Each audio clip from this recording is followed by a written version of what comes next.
I have absolutely no problem with immigration. I think it's great that people can move to better countries from worse countries. I have absolutely no problem with countries taking in refugees. I think it's great that countries can take people in from places where they might die if they don't get help. I do have a problem with being extremely stupid about immigration and refugees, and a lot of Western governments are extremely stupid when it comes to immigration and refugees. The stupidest thing that Western governments do here is that they completely ignore the extraordinarily dangerous, violent, misogynistic ideas of some of the people they bring in. And once they bring in people with extraordinarily dangerous, violent, misogynistic ideas, they do nothing whatsoever to challenge those ideas. Instead, Western nations regard it as evil and immoral to challenge the extraordinarily dangerous, violent, misogynistic ideas. Challenging other people's ideas would be a form of cultural imperialism. It would conflict with the multicultural utopia we're trying to build. Who are we to say that our values are better than theirs? Who are we to judge their moral and religious beliefs? Never forget, when the people who make the rules get stupid, other people die. The people who make the rules don't die, other people die. The Associated Press reports German prosecutors said Tuesday they have charged two Afghan brothers with murder over the July killing of their sister, whom they allegedly wanted to punish for her Western way of life. The men, aged 26 and 22, and identified only as Syed H. and Sayed H. in line with German privacy rules, maybe their last name is Hitler, are accused of luring their 34-year-old sister to a meeting in Berlin on July 13th, then choking and strangling her and cutting her throat. They choked her, strangled her, and cut her throat in the name of Allah. Prosecutors in the capital charged that they took a taxi to a station later that day with her body in a suitcase, then traveled to Bavaria by train and drove to a site near the elder brother's home where they buried her. So they choked her, strangled her, cut her throat, stuffed her body into a suitcase, took a train ride, and buried her in the name of Allah near the elder brother's comfortable home in Germany.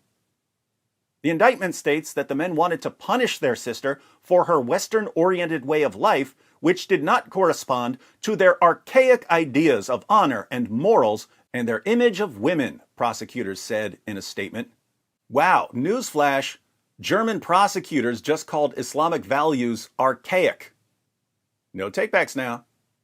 In particular, prosecutors added, they weren't prepared to accept that she had divorced her husband, to whom she was married when she was 16, after violent incidents and had a new relationship. The two brothers have been in custody since August 3rd. So, she had an arranged marriage when she was 16, making her a senior citizen by Muhammad's standards. Her husband was violently abusive, as Surah 4, verse 34 of the Quran allows. The family moved to Germany. She realized in Germany that she didn't have to put up with the sort of violent abuse the Quran promotes, so she divorced her husband and started dating someone who wasn't violently abusive. Then she found out that even though she had moved to Germany, the rules of Islam still applied, because Western governments do nothing to challenge the rules of Islam, apart from arresting murderers after they slaughter their victims in the name of Allah. Like so many other families living in Sharia-compliant hellholes, the H family wanted to get out of Afghanistan. But even though you can take the jihadis out of Afghanistan, you can't always take Afghanistan out of the jihadis. Think about it. When these brothers were in Afghanistan, they said, "We need to get out of here, Syed. We need to get out of Afghanistan. But where are we going to go, Syed? Should we go to another Islamic country? Are you insane? Why would we go to another Islamic country? Who in the world wants to move to an Islamic country? No, let's go to a Western country. Okay, cool. Germany just agreed to take us in. But once we're in Germany, how should we live?" I know. We'll live like we're still in Afghanistan. They brought the values of their fake prophet with them to Germany. Instead of challenging the values of the most obvious false prophet in history, German politicians and journalists praised and honored and glorified the most obvious false prophet in history. And people keep dying because of it. There must be something in the drinking water in Germany, something that makes the leaders want to destroy their own people and to take the rest of the world with them. It just backfired on you. It just backfired on you. This is a part of a religion. There's a reason to it. Yeah?